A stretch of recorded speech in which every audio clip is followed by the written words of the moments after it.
Welcome to the first Friday forum. It's obviously not the first Friday in the month, but since it was Good Friday, the first Friday, it's as close as we get. So here we go. And the theme for this session is Keep It Protected. And pleased to welcome Chris Tansey from Advice UK. Before we get started, Ryan's just going to run us through a few bits and pieces. So off you go, Brian. Right, hello everybody. I'm not going to read these out because I'm pretty sure most of you can read already, but just looking at the time, 30 minutes plus 10 minutes for discussion. The old mute your microphone please, unless it's time for questions and answers. I think that's it. Let's go over to Chris. I'm Christopher Tansey. I work for an organisation called Advice UK, and through the course of this presentation, we'll just be going through who we actually are, what we've actually done over the last 3 years, and because we're like a membership organisation for charities, what's the general feedback been to us, and like obviously what's went on with GDPR changes and data protection challenges throughout that time, really. So in the next couple of slides, I'll just be going over the points really. So just to start off, who are Advice UK?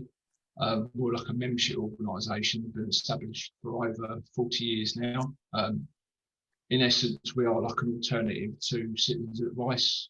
So we've got over 600 members throughout the UK, which give advice to the actual public. So a wide variety of different types. So it could be local councils, student unions, housing associations, smaller charities that can't get membership into citizen advice.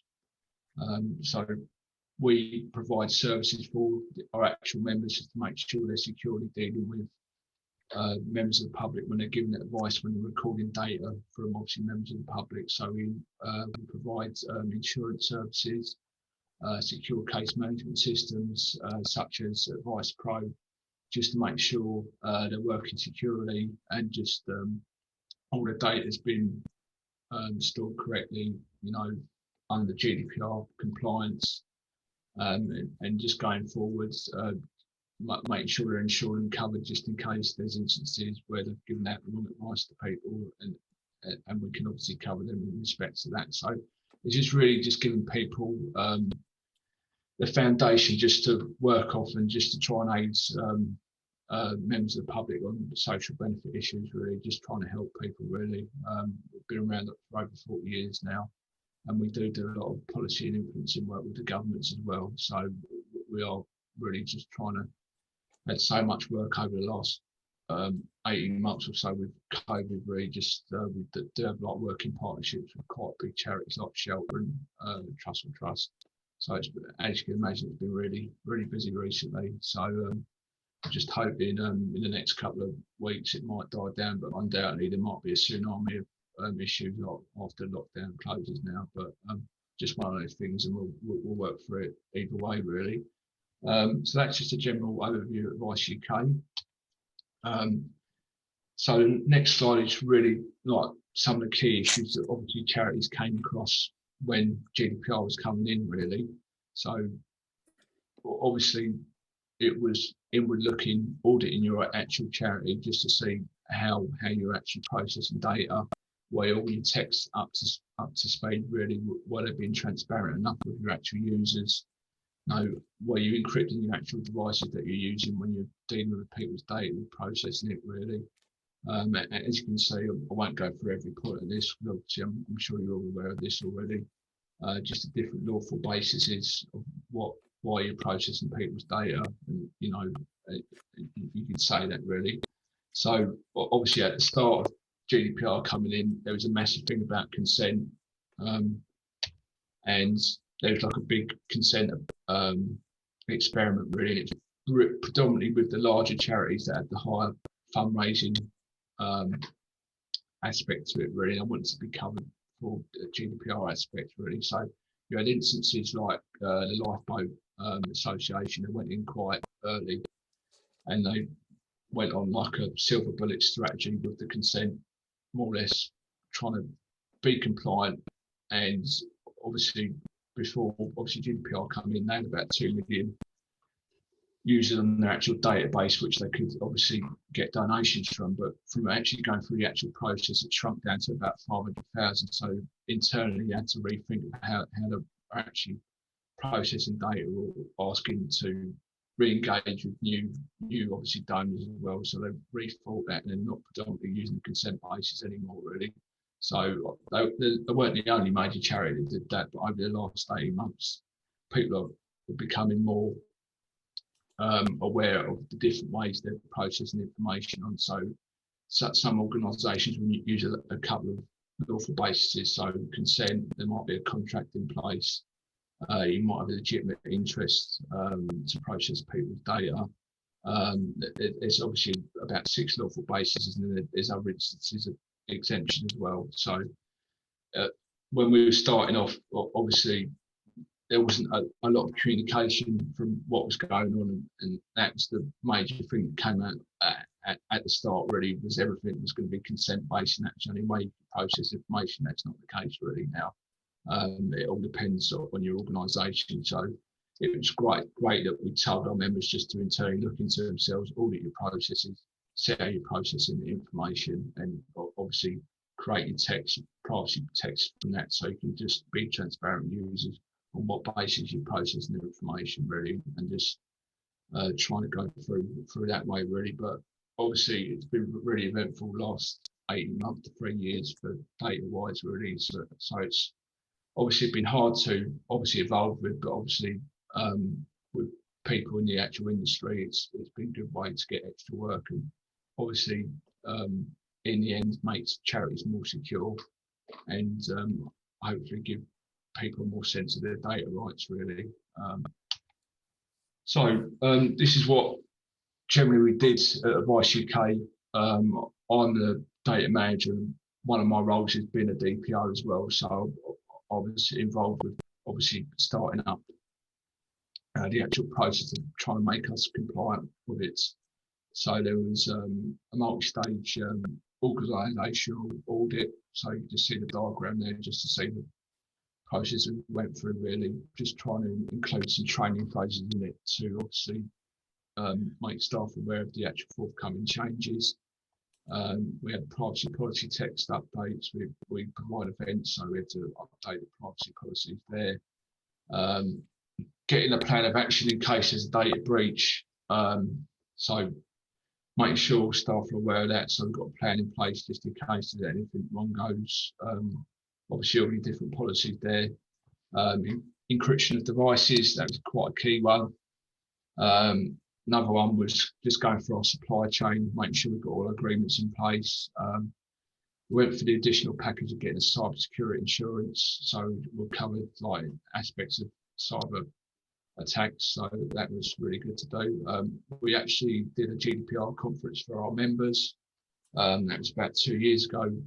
Brian kindly turned up to represent Charity Securities Forum at that, and that was greatly rewarded with that. The actual members with his additional knowledge on that. So we have been trying to sort ourselves out first, and then just trying to help our members, really. A lot of them got smaller budgets, so we've really just tried to go the extra mile just to make sure they're okay as well with the actual conference.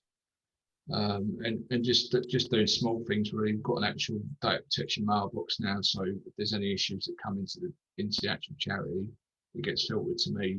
There's no ways it will get missed. It will go straight to me or one of the team, and we can try and prioritise it. And then just other stuff like confidential waste destruction of devices, and just regular comms with actual staff. That I should probably be nearer the top, really, because that's pretty important, really. But especially getting the board buy-in as well, just getting it up on the risk register as well with the actual board of the actual charity, just to make sure that we are taking it really 100% seriously, really. So that's the first line on that. And like I was talking about previously, there have been other worldwide events that really have been throwing spanners in the works. So obviously we've got through GDPR and the compliance, and there's been other issues that come up that we've had to react to, really. So, for instance, when the EU-US Privacy Shield got thrown out after Matt Sheeran's case, it more or less invalidated the Privacy Shield method of data transfer. So, like many people, obviously, in the data protection industry, we've tried to go through our US suppliers, making sure that we've got adequate data transfer agreements with them. So, you mainly, if you've not done this also, you're doing standard contractual clauses, documents, getting them signed with your actual suppliers. So in our instance, it was Salesforce, MailChimp and SurveyMonkey, just more or less getting an agreement signed up for them, just making sure we're covered with that. We've got like a signed agreement. They're going to honour all the actual relevant security safeguards, so our data will be safe when we need to process it through their services. Brexit, we're going to be entering into a new world of GDPR terms, unfortunately now. Just got used to certain terms now. It's going to change again. So like you're going to have different terms like UK GDPR, EU GDPR. Like the adequacy decision is still a little bit up in the air at the moment as well. We don't know what's happening. Hopefully the UK will get like an adequacy decision that will help with data transfers. But we don't know what's going to happen at the moment. Obviously, with the whole thing with the COVID supply, vaccine supplies, really, that it might be used as a pawn in the actual power politics. We're not sure, but hopefully, fingers crossed, they should get a good adequacy decision that it should help us with actual transfers with the EU. But just to cover your organisation, if you haven't done so already, try and get signed up with your EU suppliers as well, like you've done with the US ones. So in the case of EU ones, if you haven't got binding corporation rule contracts, try and get them signed up with your actual suppliers. Another aspect could be if you've got significant EU operations, maybe to start thinking to sort out an EU rep for your organisation in the EU. Because it's looking likely that you're going to be liable for 2 regulatory authorities, really. So just cover yourself in regards to that.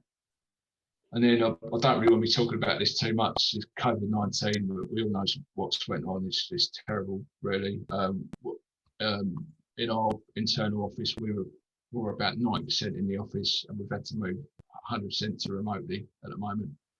So it was a big palaver, really, just trying to sort it out and make sure we've done it securely and in line with the business continuity plans that we had in place, really. So that's like an ongoing process, but like, I'm happy with what we've done and just making staff aware just to continue working securely. The actual people, phishing attacks will probably go up, ransomware attacks will probably go up, because obviously they're trying to take advantage of the recent global disaster, playing people's psychology, really. Just make sure they don't click on anything. If you're not sure about anything, just block and delete it, or tell me and I'll try and help you. It's just a little bit harder because if we're not all in the office, they can't just shout over your computer screen to you know. But I'm just trying to be as open to all members of the departments so that they can come straight to me. So there are the 3 major issues. Because we moved 100% remotely, I took over a project to get us Cyber Essentials accredited. So we started in about October last year, when we more or less we knew we were going to be working remotely for a long time now. Really, we won't be going back to the office for another 12 months at least, from October. So I got told obviously to get us accredited for the Cyber Essentials. So there was 3 main phases that I thought that I went through to obviously get this. So there was a scoping phase, just going through device audits of what staff were actually using remotely to access the systems, what access they actually had. Then obviously going through the IT inventories as well. So that was obviously a couple of weeks phases, obviously confirming what people are using. There was a remedial phase. So for instance, certain staff might have been using different devices. Since I've come in, I've really tried to push the charity having our own laptops that we can provide for staff. So that has improved. There have been certain staff using their own laptops, and we've had to make sure they've been up to date and had the sufficient security on.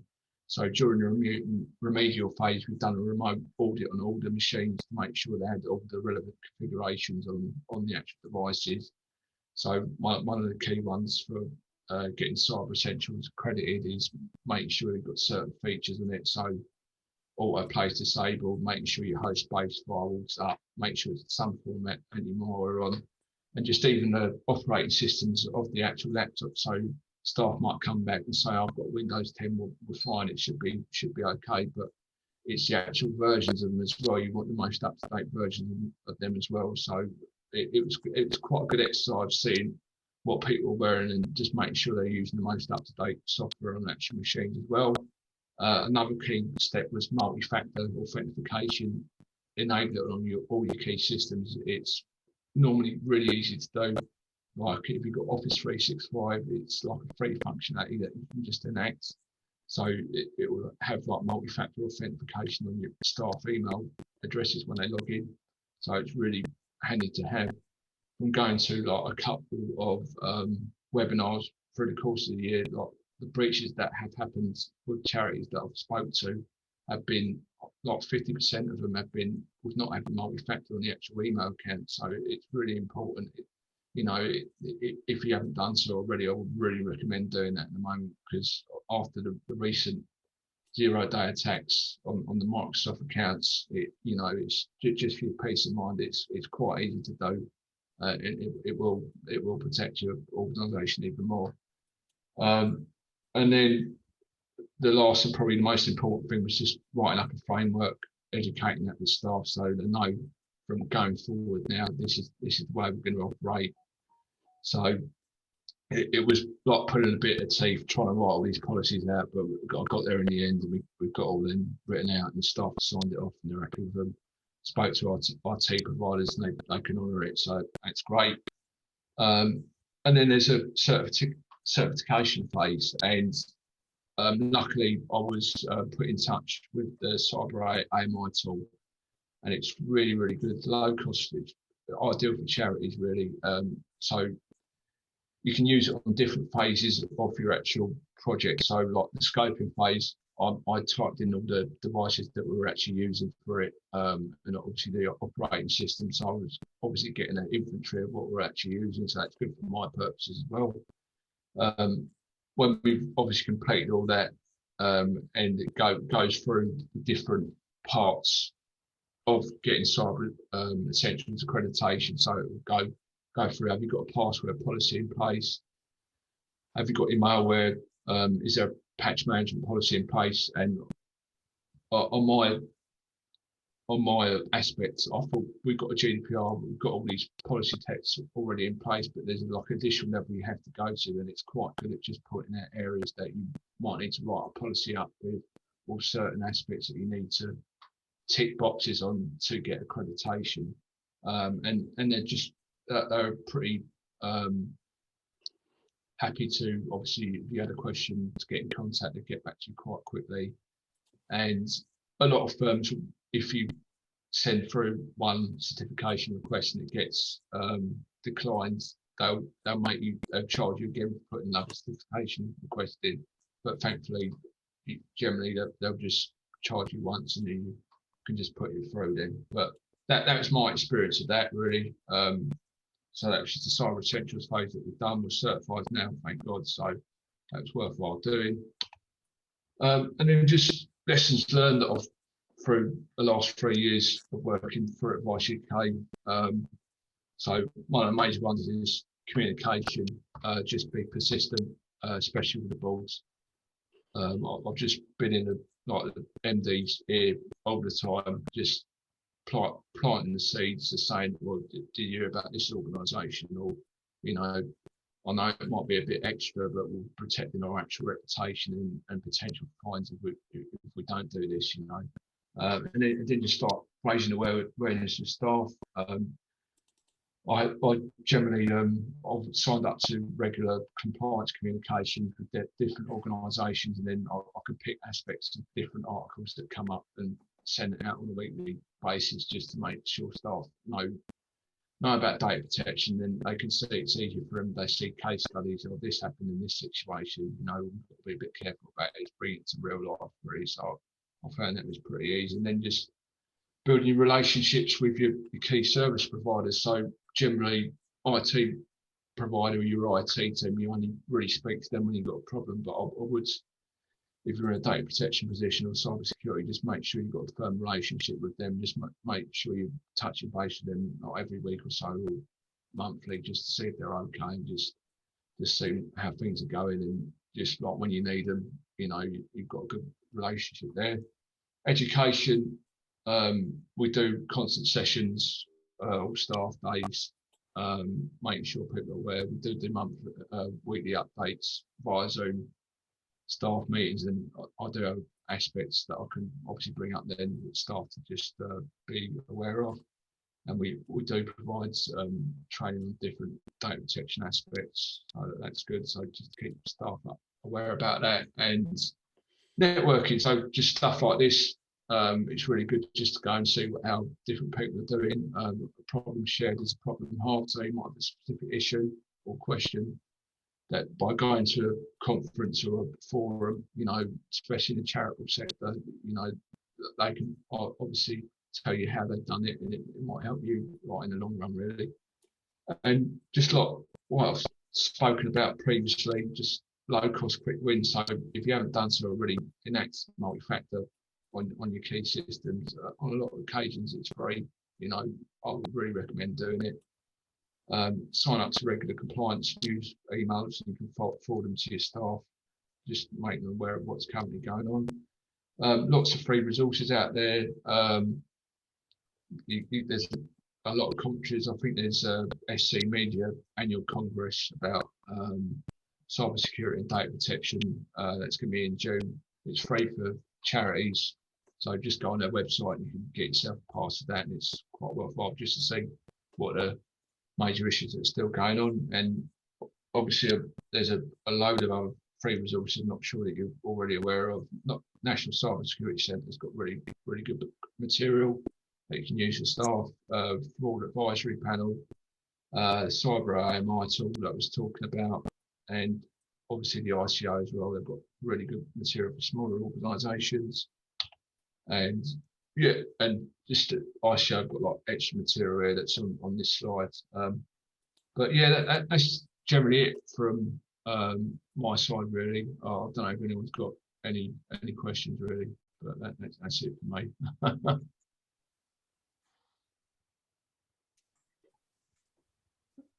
found that very helpful, Chris. One thing I've picked up on is that it's all very well having cyber insurance, but if you haven't got the policies or the business impact assessment done to go with it, then it's invalid. So you'll be paying big bucks for no reason if you haven't assessed the impact.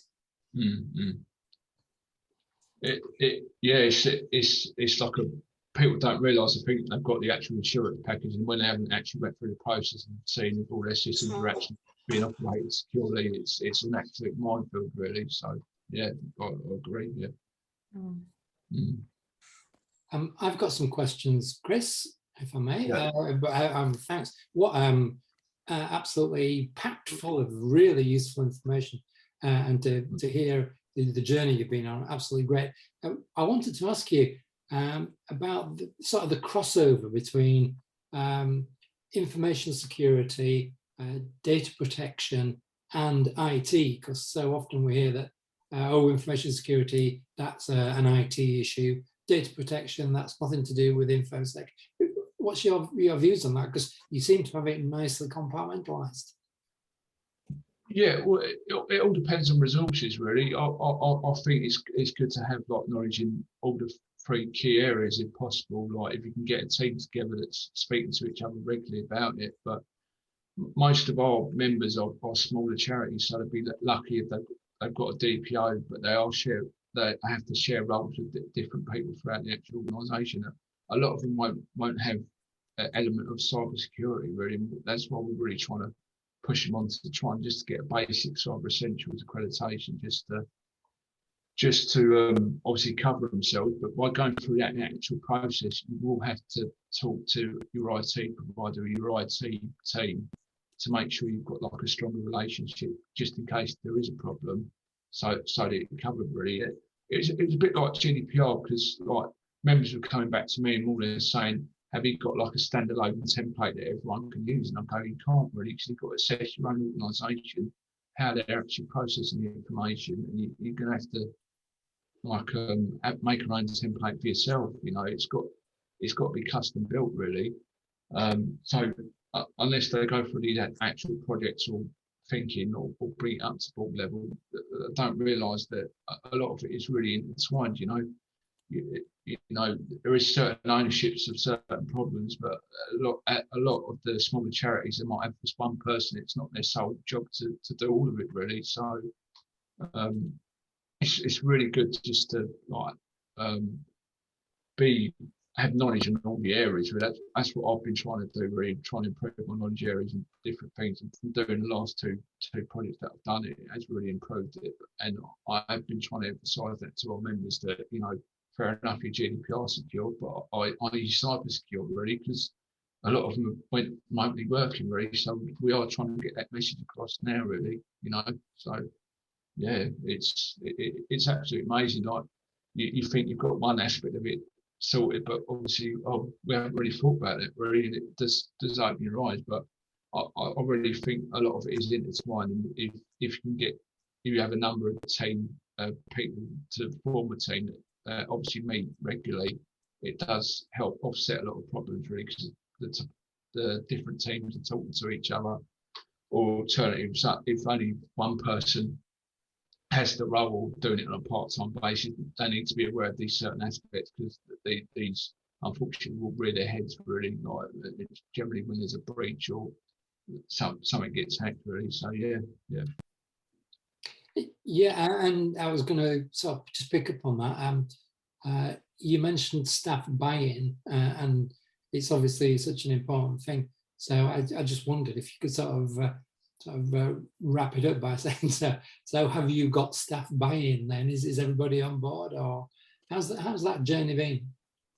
Yeah, so obviously when I come in, I've come from like a government background, so I worked on government contracts before. So it's like prior to working for Advice UK, I've never worked in a charitable sector before. So obviously there's certain ways you're going to have to go and talk to people. So I went in with like a softly approach, like not going in too extreme at the start, because you'll lose people when you're using terminology that people don't understand. So what I found was like a softly approach, and just trying to provide real life examples, case studies of this happened at this charity. We're not doing that here.